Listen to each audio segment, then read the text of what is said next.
Hi guys, welcome back to another episode of Stitches and Stories. This is our first official episode, and we're going to be talking about 3 books that are a few of my favorites of this year. And we're starting a new project because I'm pretty much calling it on Books and Beanies. It is almost the end of November. I may still knit a couple hats for that. If you don't know what Books and Beanies are, it was a thing I was doing on TikTok. Go watch the first episode of this series so that you kind of get caught up on that. Alright, but I'm basically calling it the quits for that, and that's all going to get ready to be donated, and I will of course do a video when I donate it. But we are going to start our first official Stitches and Stories project, and we're gonna start with a pet blanket is what we're gonna make, and we're gonna make it out of scrap yarn. So I make these giant balls of yarn that I call scrap balls, and basically what it is when I'm done with a yarn for one reason or another, usually it's because there's not enough of it to do another project, or it's because I don't like the texture. Like this one in particular is because I don't like the texture of it. It gets added to this ball. This ball is just a giant compilation of yarns, and most of the yarns on this ball are on this ball because I got done with a project and there was not enough yarn left for another project out of it, but there's still enough left that I didn't want to throw it away, and so it gets added on this. So we're going to use this one, which started last year when we did a book blanket on TikTok, but we're going to use it for this. And I'm going to do a pet blanket, which is a smaller blanket. So we're going to do about, when I do a human-sized blanket, I usually cast on about 150 stitches. But for a pet blanket, I just finished Taro's literally like a few seconds ago, like right before I started this video. And if you want to see that, it's going to be on TikTok soon. So definitely go check that out. My TikTok name is Ashes2, the number 2. Ashes, we rise and fall. All right.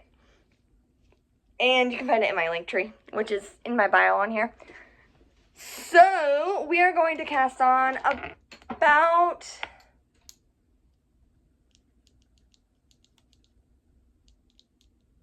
I'm going to say probably 50. I'm gonna attempt to do this blanket within a couple of days. I don't usually get one done within that amount of time, but because it's a pet blanket, it'll be shorter, and I kind of want to give it to my boyfriend's cat, and he's coming up for Thanksgiving, so I want to get it done by then. So we're going to cast on about 50 stitches. We're using this. I call this a lifeline needle. I know it's not really what it's called. I know what it's called. I just read it in a book the other day. There's a book that I was looking at knitting patterns. But this is the kind of needle we're going to use because it's easier to keep bigger projects on. And so I'm going to cast on 50 of these, and we are going to talk about 3 books. But allow me to count first, all right? 4, 5, 6, 7, 8, 9, 10, 11, 12, 13, 14, 15, 16, 17, 18, 19, 20, 21, 22, 23, 24, 25, 26, 27, 28, 29, 30, 31, 32, 33, 34, 35, 36, 37, 38, 39, 40, 41, 42, 43, 44, 45, 46, 47, 48, 49, 50.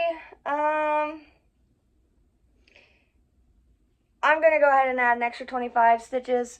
I think Taro could have used a little bit more length on his, not length, width on his, and I don't know how big Bagheera is, so we're going to add on 25 stitches. 1, 2, 3, 4, 5, 6, 7, 8, 9, 10, 11, 12, 13, 14, 15, 16, 17, 18, 19, 20, 21, 22, 23, 24, 25. All right. Now that we got those on, let's talk about books. All right. We're going to talk about 3 of my favorite books that I've read this year. I read a lot of good books this year. I usually don't read books if I don't like them. All right. Okay, let's get readjusted here. My phone decided that it currently could not record videos, but we got it fixed. So, As I was saying, I don't usually read books that I'm not interested in, and I'm very picky on what I do read, and so I read a lot of what I consider good books, okay? But these three easily made it to like the top 10 out of the books I've read this year so far. And I mean, we still have a couple months left. And so I could possibly beat them, but I doubt it. So we're going to start off with A Rival Most Vile. It is a high fantasy book. It is written by R.K. Ashwick, and I gave this 5 stars. A Rival Most Vile is a MM romance. It focuses on two potioneers, and basically what it is this one guy is a potioneer by trade, all right? He's an alchemist by trade. He makes potions, and he's been running this shop that has been in business for hundreds of years, and he was the apprentice of the previous owner, and he worked really hard to get there. He went through the trade school and everything, right? Well, another person who does potions buys the store across from his and sells potions. And so they are rivals at first. They think that the other is out to get them, that they're out to steal their clients. But it's an enemies to lovers kind of thing. Like, they don't like each other at all at first. And then they kind of become friends, and then they fall in love. This has adventure. This has blessed weapons. This has creatures galore in it. It has danger. It has romance. It has a fire that I thought was going to kill one of the main characters. It was amazing. So, highly recommend that. I honestly picked it up because of the cover, I'm not going to lie. It had this very elegant kind of style cover where it's plain purple, and then it had like this gold decorative outline on it, and it just looked really, really good. And I was like, oh, that looks so pretty, and it was recommended to me, and so I picked it up, and I really enjoyed it. It's kind of a cozy adventure meets fantasy, but it's definitely high fantasy because the world is not urban. It's not modern. It's its own world. It's its own thing. The whole city that they live in is inside a canyon, and then the canyon is built around the mines, and they have to keep these mines and stuff clean because there's giant spiders and stuff that like to nest in there, and so they have to go down and check tunnels and everything. And one of their friends is really stressed out and is looking for something that only can be found in that area, and so then they go to help them, and then there's this whole drama thing because one of them thinks it's too dangerous. And anyway, definitely pick that one up. Highly, highly, highly recommend it if you are a fantasy lover.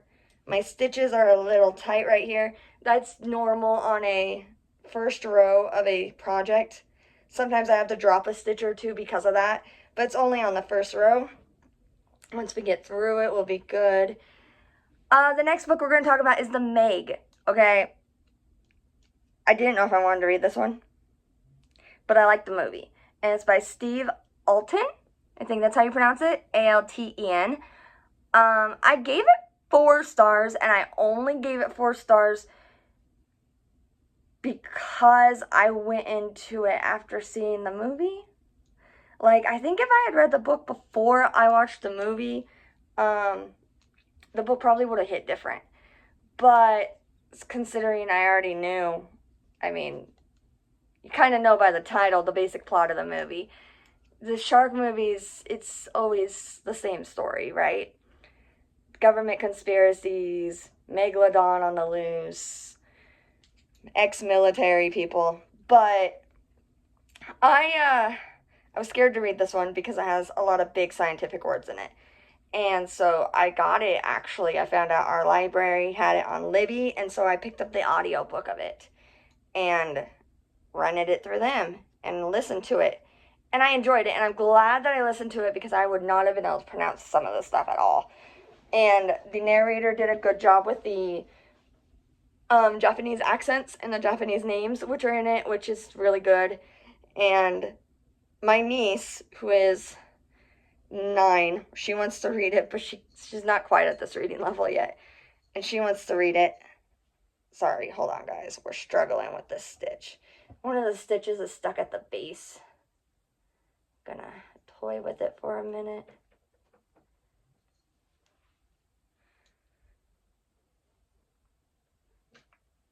There we go. Alright. So, my niece is 9 and she likes the Meg, and she's fascinated by all things nonfiction related to animals. And this is a fiction story, but because she liked the movie, she wanted to read the book, and I told her I had to read it first. And honestly, it's not really explicit. There is, of course, gore in it because it's a shark eating human beings, but it's pretty good. And I think she would enjoy it. The only thing is, again, the scientific words.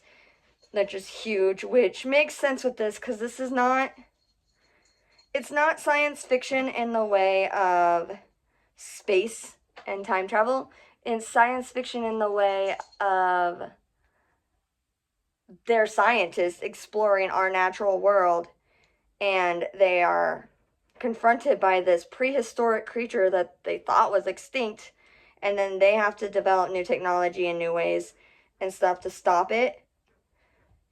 And so it is science fiction in that way, but I almost would classify this as more of an adventure book, almost.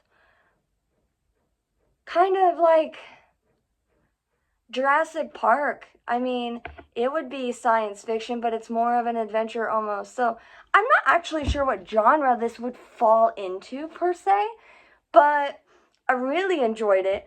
I did like that the book was slightly different than the movie. Okay, I will tell you that the person that they got to play the main character in the movie was not who I was picturing in the book. Okay, when they said professor in the book, it did not bring to mind a beefy stud, alright? But see,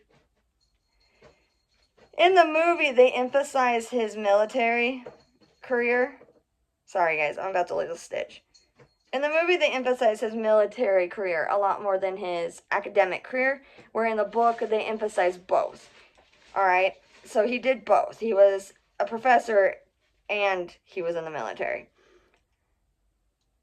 And he had been on this classified project, and he thought he saw something like a megalodon, and he couldn't prove it, so he turned his life to figuring out what this creature was, and then ended up studying this creature and gets called in to handle going down into the trench to map out and grid this area that people had never been to before. And then all heck breaks loose because, because the megalodon, who is now used to colder waters, breaks through using a thermal vent to get through to the warmer waters, breaks through, whatever. The temperatures are different, and it uses a thermal vent to break through the two layers, and then it gets loose, and it turns out this Meg is pregnant, and so they don't explain that in the movie, I will tell you that. In the movie, you think there's one, and then there's like two Megs, and then you're confused on how the second one came through, and they're like, oh my goodness, the second one had to have come through. In the book, the Meg was a girl, and the Meg was pregnant, and the Meg had 3 pups, okay? And it makes a lot more sense. It also sets the ground for movie number 2, which, when I went into, I was a little confused watching movie 2, even though I'd seen movie 1, because there seems like there's this gigantic gap missing in the plot holes. The book kind of fills that in a little bit. And I'm going to have to read book 2. But here's the kicker. Because there's all the huge scientific words, I don't want to read this in print. I do want to listen to it in audio because I am horrible at guessing words that I've never heard before. I know. You're an English major, you're a writer, you should know words. I know words, just not those words. Okay? I can tell you what melancholy means. I can't tell you what the difference between, I don't know. I can't tell you why horseshoe crabs don't have eyes. That was something I just learned. I don't even know if it's real. I haven't even looked it up yet. I heard it on a video right before I started recording this, that horseshoe crabs don't have eyes. And I was like, what? Because that doesn't make any sense to me, but I'm gonna go find out. I'll tell you that. Anyway, so science things aren't really my jam. Spaces, see, not so much. I don't really care much for the ocean. But this was a fun book. And so I want to read book 2, but my library does not have it in Audible, and it does not have it in Kindle.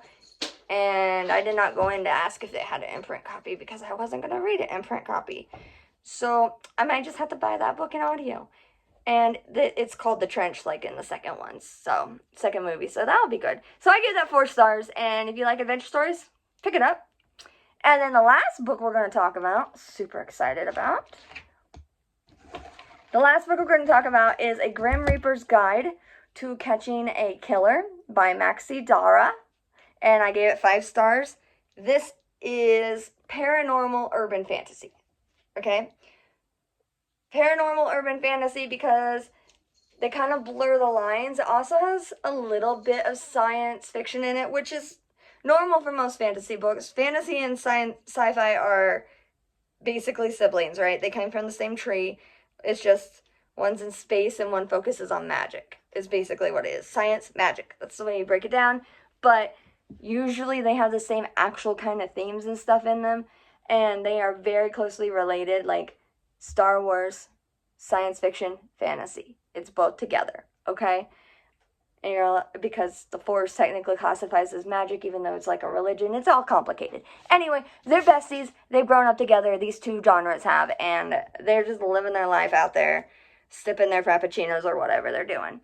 And so this book is kind of that, plus paranormal. And paranormal is a genre that does also go hand in hand with fantasy a lot. I have not seen it as much in science fiction. I have seen it in a few. But since paranormal tends to focus on ghosts and grim reapers and vampires, undead, that kind of stuff, it tends to go more with fantasy. So in this one, our main character works as a grim reaper. Like, it's her job. She works at a corporation who specializes in helping souls get to the other side. She herself is human, all right? That needs to be noted. Everyone who works at this corporation is human. Well, she gets given a case to go pick up this young guy's body, well, soul. But she shows up at his body, and he's not there. And her report says he should be there. Her report says that he died of an allergic reaction. Or a, seizure. Seizure. She's not sure which, for sure. But she's like, my report says that this should have been a normal case. Stand up, tell the kid he's dead, pick him up, go home. Live life, right? But the kid was actually murdered. And the kid remembers things about his murder that tells her that someone in her company killed him. And so she needs to get the soul back, and she needs to get the soul processed, because after so many days, if a soul is not processed by her company, it becomes a ghost and it's stuck there. All right? And during all this, she's also dealing with a separation and a pregnancy, and now she's got this basically teenager living on her couch as a spirit, and she does not know what to do. And at the core of it, I don't want to spoil the story, so I'm not going to tell you who the killer is or how they find him or any of the stuff that technically classifies as science fiction, because it's related to that part, and I don't want to spoil it. But at the end of the day, this story is very much about found family, and how the family you were born into may not be the family that you need. Like, the kid says that his parents were never really around, and he goes to his own funeral, and his mom doesn't really seem sad, and afterwards she just goes right back to work, and he doesn't understand how she could just not grieve. And the Grim Reaper person, the girl, who he affectionately calls Grim, it's not her name, he just calls her that because she's a Reaper. And he, you meet a Reaper and you're a young adult, you're gonna make that joke, right? And so, very on point for that. And so, he calls her Grim. She doesn't think she should be a mom. She doesn't think she can be a mom. She worries about being a horrible mom. And basically, he ends up getting what he didn't in life by living with her, and she ends up realizing that she can be a mom. I did almost give this book 4 stars, I will tell you that. But it was more of a 4.5. And when I review, my rule is if it's a half star, I always round up. I never round down, okay? And so this one got a 5-star flat because I thought the ending fell a little flat. The ending was a good ending, okay? Don't get me wrong. The Spirit got his good ending. The couples got their good ending.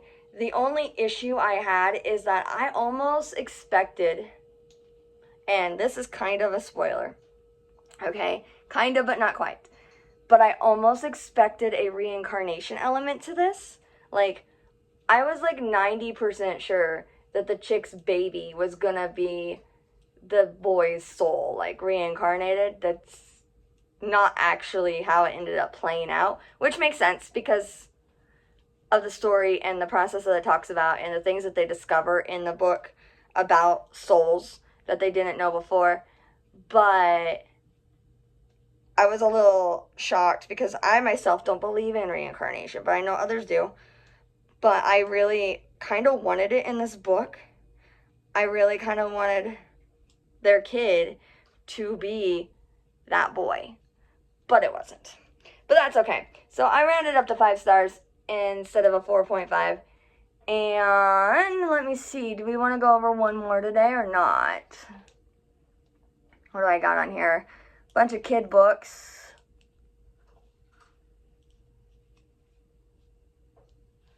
Vampire Knits, we haven't done that one yet. You guys want to hear about Vampire Knits? I gave Vampire Knits 5 stars. It was actually a book I was talking about at the beginning of this video. Vampire Knits is a knitting book. It is patterns for knitting gloves and cowls and capes and sweaters, and it is amazing. Okay? I checked it out and wanted to do so many patterns, but I was missing a couple of the very essential tools for it. I have all these needles, but I did not have the one size I needed for a couple of the patterns, and I needed a more reliable length of yarn. Like, all my yarn schemes have been open, and so I can't exactly say how much is left in them. So I would have had to go and get full new schemes of yarn for it. So I didn't actually try any of the patterns, but I read through them, I looked through them, I made a list of ones I want to do, and I'm planning on buying this book physically because I'm going to need to do all the patterns. Well, maybe not all of them, but most of them. There's one sweater that I don't really care for. It says that it's made to look undead. To me, it just looks like the person made too big of stitches.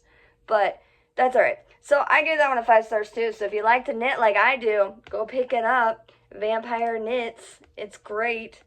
And that's it for Stitches and Stories today.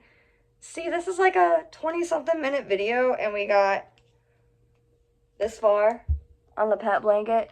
Granted, the stitches were being mean at the beginning, and I had to drop a couple. But we made a little progress, and maybe we will get some more done later this week when my throat is a little bit more healed, because as you can hear, as this video's gone on, I am losing my voice more and more. So I am going to go binge watch some YouTube videos I found by these guys called the Fish Guys. I don't know why they were recommended to me on YouTube, but they popped up, and I'm actually enjoying them. I liked the show Tank, so the show is not about building tanks, but it's about the different fish, and they have their own saltwater ponds and stuff. And so I'm gonna go binge watch this show and knit a little bit more on Big Ara's blanket, so that hopefully I can give it to my boyfriend to give to him on Thanksgiving. So I hope you guys have a wonderful night. Thanks for hanging out with me for Stitches and Stories. And if you have any books that you want me to review, drop them in the comments. I can't guarantee I'll review them because, as I said, I am a reader of love. I read whatever I want, whenever I want, and I am also a very seasonal reader. So my reading taste is actually switching at the moment into Christmas. I just got a whole bunch of Christmas books that I'm going to read. Super excited for one by Allie Hazelwood. And so I can't guarantee when I'll get to them, but I will check them out and see if it's something I would like or not. Alright? So, yeah. Drop me a comment, and I hope you guys have a great night. Bye, lovely souls.